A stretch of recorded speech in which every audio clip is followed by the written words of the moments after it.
Narito na ang Balitang Express sa oras na ito. Bangkay ng Pinay OFW na namatay sa bansang Saudi Arabia, naiuwi na sa bayan ng Nurala. Nakumpirma ngayong hapon ni Ginang Maria Luz Talamera na dumating na ang kanyang anak na namatay sa bayan ng Jeddah sa bansang Saudi Arabia nitong nakaraang buwan ng Agosto. Labis ang pagdadalamhati ng pamilya sa nakita na ang bangkay ng kanilang mahal sa buhay na si Christine Talamera Bauden o mas kilala na si Hani Talamera Hablado, isang overseas Filipino worker o OFW sa bayan ng Jeddah sa bansang Saudi Arabia.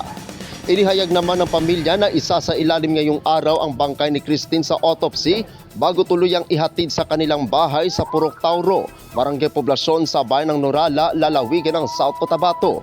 Sa kabila ng pighati na nararanasan ay pinasalamatan ni Ginang Talamera ang mga taong tumulong sa kanila para mapauwi ang bangkay ng anak.